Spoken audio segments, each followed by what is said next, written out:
Shalom from Israel. Hi.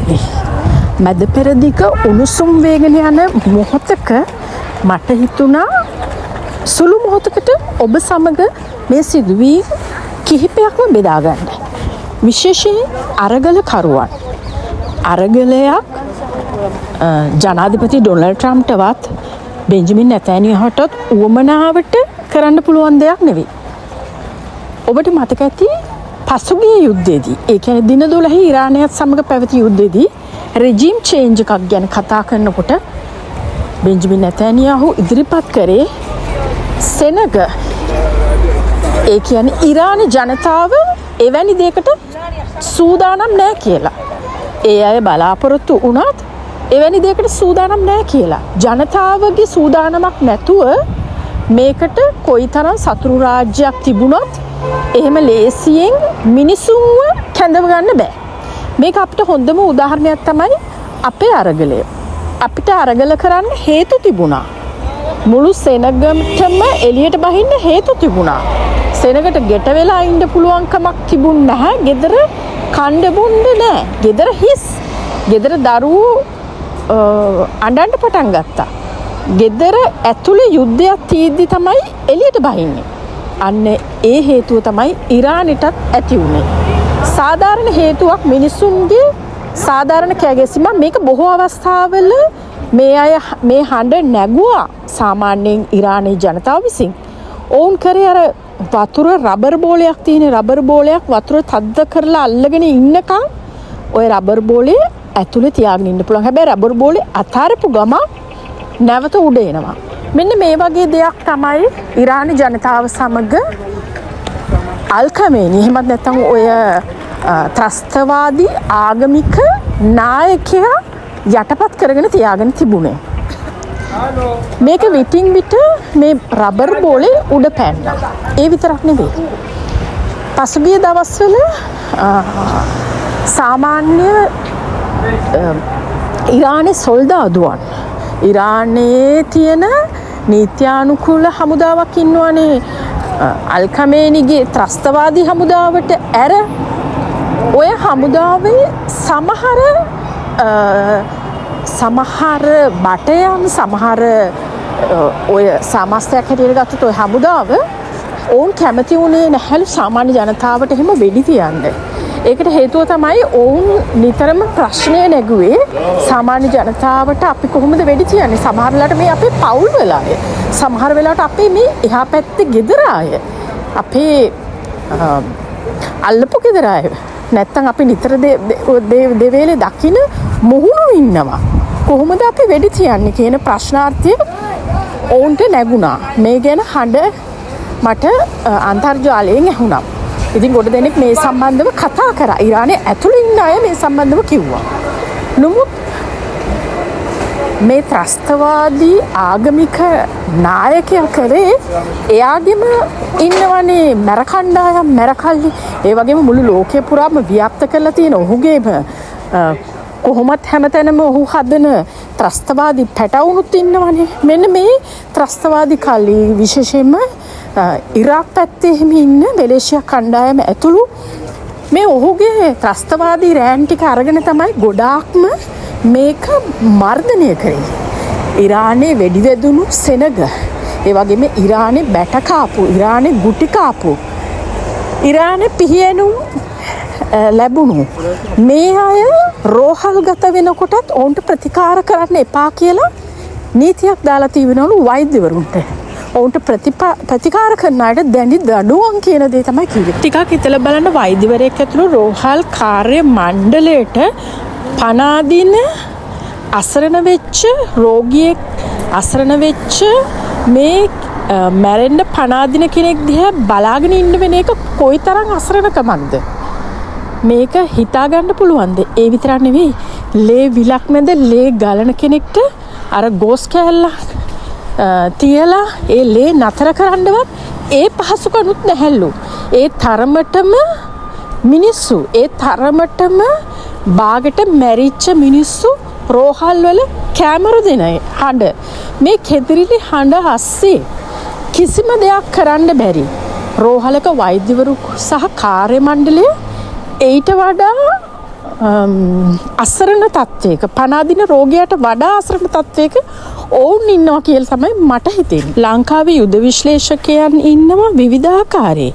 සමහර යුද විශ්ලේෂකයන් තනිකරම ඔවුන් හර ආර්ථික විද්‍යාව සම්බන්ධව පැමිණි ඔය කට්ටිය නිතරම බලන්න මේ ඇමරිකාවට තෙල් ටික ගන්න කියලා. ඇමරිකාවට තෙල් ටික ගන්නවට එහා දෙයක් ඔවුන්ට පේන්නේ නැහැ. මේ මැද පෙරදිග සාමාන්‍ය අත්දැකීම් තියෙන මේ රටවල් වල ජීවත් වෙන මිනිස්සුන්ට පේනවා මේ ඉරානයේ මහත් ත්‍රස්තවාදියා. එහෙම නැත්නම් මේ පූජක මහත් ත්‍රස්තවාදියාගේ ඔල්මාදිය තේරුම් ගන්න බැරි කම කාටවත් නොපෙනෙනවද? අඩුම තරමේ මේ ආගමිකයි කියලා කියාගත්ත මේ මහා පූජකවරයාට හැදිලා තියෙන ලේ පිපාසය ගැනවත් ඔවුන්ට වැටහීමක් නැහැ. යම් යම් කරුණු කාරණා ඇමරිකාව පැත්තෙන් ඇති. අපි ඒව සාධාරණය කරන්න යන්නේ නැහැ. අනිත් එක ඇමරිකාවේ කරන හැමදේම හොඳයි කියලාත් අපි කියන්නේ නැහැ. නමුත් මේ ඇහැට පෙනි මිනිමරු ලෝකේ ඉන්න මහත්‍රස්තවාදිය වන අයදුල්ලා අල්කමී ගැන මේ තරමටත් නොතේරෙන අපේ ලංකාවේ බුද්ධිමතුන් ගැන ඇත්තටම කනගාටුව ප්‍රකාශ කරනවා. උදාහරණයක් හැටියට හැමෝම ගන්න තෙල් ටිකට විදින්න තමයි ඔය ඇමරිකාව දඟලන්නේ කියලා. අපි කියමුකෝ ඉරානෙ විතරද එහෙනම් තෙල් තියෙන්නේ? අර සෞදි අරාබිය ෂෝක් එකට ඉන්නේ. අර දිනෙන් දින දියුණු වෙන ඩුබායි රාජ්‍යය දිහා බලන්නකෝ. තෙල් නැතත් ඒකත් අරාබි ජනතාවක් ඉන්න රාජ්‍යයක්නේ. තවත් දිනෙන් දින දියුණු වෙන මැද පෙරදිග අරාබි රාජ්‍යවල කොයිතරම් තියෙනවද? එහෙමනම් ඇයි ඉරානයේම ටාගට් එකක් වෙන්නේ? හේතුව තමයි පිස්සු හැදිච්ච සුනකේ රටක් පාලනය කරනකොට කොයි පැත්තෙන් ඇවිල්ලා කයිද කියලා විශ්වාස කරන්න බැරි එක. අත දරුවන්ට වගේ අප පැහැදිලි කරන්න උවමනාවක් නැහැ. අන්තවාදී ත්‍රස්තවාදීන් රටක් පාලනය කරනකොට හතර වටේ ඉන්න මිනිස්සුන්ට තියෙන ජීවිත තර්ජන ගැන ජාතියක් හැටියට මුළු ජාතියටම තියෙන තර්ජනය ගැන අහන්න කියන්න දෙයක් නැහැනේ. මේකට අපි අහුුනේ නැති නිසා අපිට මේකට බරපතලක් නැතුව ඇති. නමුත් යුදෙව්වෝ කියන්නේ නිතර දෙවේලේ මේ ඉරානයේ තර්ජන මැද පන ගෙහි ඔවුන්ව සමූල ඝාතනය කරනවා කියලා කියන්නේ නිතර දෙවේලේ ඉරානයේ තර්ජන ගර්ජනා මැද නිහඬව ඉන්න කියලාද කියන්නේ?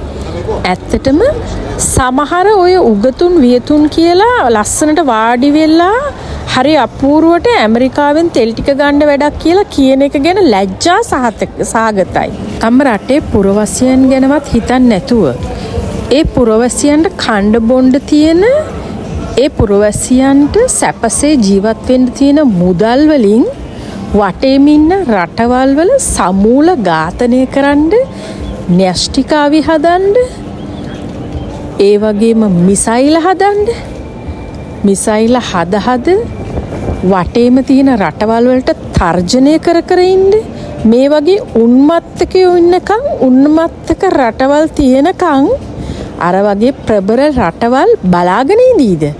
තම සෙනග සමූල ඝාතනය කරන්න උත්සාහ දරනකම් ඒ අය මේවා සඵලවත් කරගන්නකම් ඒවා සාර්ථක කරගන්නකම් බලන් ඉන්න කියලාද ඊශ්‍රායල සහ ඒ වගේම ඇමරිකාව වගේ රටවල් වලට කියන්නේ? තමන්ගේ රටේ සෙනග බල්ලු ගානට මරලා දාන මේ ආගමික උන්මත්තක නායකයා ගැන තව මොන කතාද? අපිට කොහොමටවත් කියන්න බෑනේ ඔහු මැරුවේ නෑ කියලා. එහෙම කොහොමද කියන්නේ? මේ තරම් සෙනගක් මෙරි වැටෙද්දී මේක මොසාඩිකේ වැඩක් කියලා සමහරු කියනවා. මේක පිටින් ආපු අය වෙඩි තියනවා කියනවා. මොන මෝඩ ගොන් කතාද? මෙච්චර හමුදාවක් මෙච්චර පාබල ඇණියක් තියෙන රටක අයදුල්ලා අල්කමීට වෙනම ත්‍රස්තවාදී ගුහාවල් හදලා තියෙන රටක පුළුවන් ද ඔය රට ඇතුළට ඇතුල් වෙලා ආයුධ අරන් සාමාන්‍ය ජනතාවට වෙඩි තියන්න? සාමාන්‍ය ජනතාව මරලා දාන්න? එහෙනම් ඉතින් ඒ රටේ ඔය අයදුල්ලා අල්කමිය ඇතුළු ඔය කියන ඔය ඉරානය මොන වගේ රටක්ද? පිට රටකින් ඇවිල්ලා ආයුධ දරාගෙන මෙහෙම එයාලට විරුද්ධව සාමාන්‍ය ජනතාවට වෙඩි තියන්න පුළුවන් කියන්නේ. එහෙමනම් ඉතින් ওই රට ගැන කතා කරන්න දෙයක් ඇත්තෙම නෑනේ. ඇත්තම කියනවා නම් දැන් ওই කතා කරන උදවියම තමයි කියන්නේ පිටින් ඇවිල්ලා රට ඇතුළට බහලා රට ඇතුලේ ෆේස් ටු ෆේස් සටනක් ගෙනියන්න බොහොම අමාරුයි කියනවනේ. එහෙම අමාරුකම් තීද්දි බලවත් යුද හමුදාවල් ඉන්න රටවලු තීද්දි රට ඇතුළට බහින්න බැරි නම් සාමාන්‍ය කිහිප දෙනෙක් ඇවිල්ලා කොහොමද ඔය සාමාන්‍ය ජනතාවට වෙඩි තියන්නේ මේගොල්ලන්ගේ ඇස්වලට හොරෙන්? එහෙනම් මොනතරම් දුර්වල පාලකයෙක්ද, මොනතරම් දුර්වල රටක්ද? ඒක හිතන්න පුළුවන් දෙයක්ද? මෙච්චර අල්කමීගේ ත්‍රස්ත රෑන් හැමතැනම ඉඳිද්දි ඒවට වැලි ගහලා යන්න පුළුවන්. මෙන්න මේ කතා නම් හරිම හාස්‍යජනකයි. තර්කානුකූලව හිතන්න ඕනේ, බුද්ධිමත්ව කල්පනා කරන්න ඕනේ. කටට එන පළියට දොඩවන එල මොට්ටල කතා. සාමාන්‍යයෙන් ඉරානයේ ඇතුලේ නායකයන් ඇතුළු ඒ ප්‍රධාන පෙළේ අයව ඝාතනය කළා විවිධ ආකාරයට සහ ඒ වගේම විවිධ තාක්ෂණික ක්‍රම පාවිච්චි කරලා. නමුත් මේ වගේ විශාල ප්‍රමාණයෙන් සාමාන්‍ය ජනතාව මරලා දාන්න එහෙම පුළුවන්ද? එක්කෙනෙක් දෙන්නෙක්ද 10 දෙනෙක්ද 20 දෙනෙක්ද 12000ක් පන්නලා මම නම් විශ්වාස කරන විදිහට 20000ක්වත් මරලා ඇති කියන එක තමයි මගේ පුද්ගලික විශ්වාසය. මොකද දැන් ඉරානයේ හැමතැනින්ම කවුරු හරි කාගේ හරි කෙනෙක් මැරිලාලු. කවුරු හරි ඒ ගැන කතා කරනවලු. ආගමික උන්මත්තක අයදුල්ලා අල්කමී ඇතුළු ඔය පූජක පක්ෂයට මැරෙනවා කියන එක මහලොකු දෙයක් නෙමෙයි. තිරිසන් හදවත් තියෙන මේ වගේ මුස්ලිම් අන්තවාදීන්ට ඕවා මහ කජ්ජද්ද. මැද පෙරදිග හැමතැනින්ම ඔය හඬවල් මරලා තෝනි හඬවල් ඕන හැටි ඇහෙනවා. ඔවුන්ට මේක හුදෙක්ම එකම එක සිදුවීමක් විතරයි. ඔවුන් පෙළෙන්නෙම අසනීප තත්වයෙන්. ආගමික උන්මත්තක මුස්ලිම් අන්තවාදී අසනීපකාරයන්ව හොඳ කරන්න තියෙන එකම බිහිත තියෙන්නේ යුදෙව්ව ළඟ පමණයි. අපි බලාගෙන ඉමු. යුදෙව්වන් හෝ ඇමරිකාව අනිවාර්යෙන් මේකට පිළියමක් යෙදිය යුතුමයි. මොකද ඉරානයේ සෙනගට ලොකු බලාපොරොත්තුවක් දීපු ඇමරිකාවට දැන් නිහඬව ඉන්න බෑ. කොහෙත්ම බෑ. ඒක සාධාරණත් නෑ. අනිවාර්යෙන්ම මේ සෙනගට උපකාරයක් දිය යුතුමයි. එයාලා ඒ බවට පොරොන්දු වුණා. ඒ නිසා මට අපිට දැන් මේ වෙලාවේ හැංගෙනවා දැනෙනවා විවිධ තැන්වලට එහෙට මෙහෙට ගමන් කරන යුද නෞකා යාත්‍රා සහ ඒ වගේම අහසින් පියාසර කරන විවිධ හඬවල් අපිට ඇහෙනවා. ඒ ළඟ එන හඬ ලොකු භයානක දෙයකට අතවනනවා කියන එක තේරෙනවා. කොහොම වුණත් ඉරානය තවමත් මරලා තෝනි දෙනවා. ඉරානයේ සෙනග තවමත් මරලා තෝනු දෙනවා. අමුවේ ගහලා මරණ වද දෙන ඉස්ලාමීය අන්තවාදී මහ අලුගෝසුවව කුදලාගෙන යා යුතුමයි. ටිකක් හිතලා බලන්න. ඉරානය කියන සුන්දර රටේ කොයිතරම් ලස්සනට මේ ඉරාන ජනතාවට ජීවත් වෙන්න පුළුවන්ද? මොනවෙන් අඩුද? තෙල් ටික, ස්වභාව සම්පත්, මේ සියලුම දේ. මේක සෞදි අරාබියක්. මේක පාරාදීසයක් කරන්න පුළුවන් රටක්. සෞදි අරාබියට වඩා ඉහළ නිදහසේ සැරිසරපු මේ සෙනගට මේ සෙනගව බැඳලා හිර කරලා දාලා සෙනගට ප්‍රජාතන්ත්‍රවාදී අයිතිය දීලා ඔවුන්ගේ සම්පත් පාවිච්චි කරන්න දීලා කාලා බීලා සතුටින් ඉන්න තියෙන මුදල් වලින් මේ ත්‍රස්තවාදී නායකයා ඇතුළු මේ ත්‍රස්තවාදී රාජ්‍ය තම රටේ තියෙන සියලුම දේපල අර යකඩ කඳම් මිසයිල් වලට යොදවලා න්‍යෂ්ටිකාවි හදලා වටේම තියෙන රටවල් වලට ඇදලා අරින්න බලාගෙන තර්ජන ගර්ජන ගොරෝ ඒ මදිවට වටේටම තියෙන ත්‍රස්තවාදීන්ව පෝෂණය කර ඒ වටේට ඉන්න ත්‍රස්තවාදීන්ට කවලා පොවලා තම රටේ අහිංසක මිනිස්සු දැස් අහිංසකව බලාගෙන උඩ බලාගෙන ඔවුන්ට හිඟකම්ම ඉහළටම ටිකක් හිතලා බලන්න ඔබ මොකද්ද කරන්නේ එතකොට? මේ තත්ත්වයට ඔබ පත් වුණා නම් අපි ජීවත් වෙන්නේ තව මිනිස්සු මරන්න හිතාගෙනද? අපි ජීවත් වෙන්නේ මොකටද? කාලා ඇඳලා සතුටින් ඉන්න නෙවෙයිද? අපිට ඕනේ න්‍යෂ්ටිකාවිද? මොහොතකට හිතන්න. මේ ත්‍රස්තවාදියා ගැනත් මේ ත්‍රස්තවාදියාගේ ක්‍රියාකලාපය ගැනත් නිදහසේ හුස්ම ගන්න බැරි ජීවිතයක් මොකටද? ටිකක් හිතලා බලන්න. ඔබට කිව්වොත් ඔබ කීපාරක් පල්ලියට යා යුතුද? එය අනිවාර්යයි. ඒ වගේම ඔබේ හිස් කලබ බැඳලා ඔබේ මූණ වසාගත යුතුයි. එහෙම නැත්නම් මෙන්න මේ විදිහට ඔබ හැසිරිය යුතුයි. ඔබ කතා කළ යුත්තේ මේ දේවල්. ඔබ ඇඳිය යුතු පාට මේ පාට. ඔබ ගමන් කළ යුතු ස්ථාන. ඒ වගේම අන්තර්ජාලය ඔබට තහනම්. ඔය ටික්ටොක්, ඔය නැටුම්, ගැයුම්, වැයුම් මුකුත් නැහැ. එහෙම කිව්වොත් ඔබ කැමතිද? ටිකක් සාධාරණව හිතන්න. ඔබ අකමැති ඔබත් එරෙහි වෙන දේවල් ඉරාන ජනතාව ඒ ගැන උද්ඝෝෂණය කරනකොට මේක යුදෙව්වන්ගේ වැඩක්. එහෙම නැත්නම් මේක ඇමරිකාවේ ක්‍රියාවක් කියලා කියන එක බුද්ධිමත් කතාවක්ද? මේ ආගමික උන්මත්තකයාගේ නීතිවලට එරෙහි වෙන අයට මරණ දඬුවම.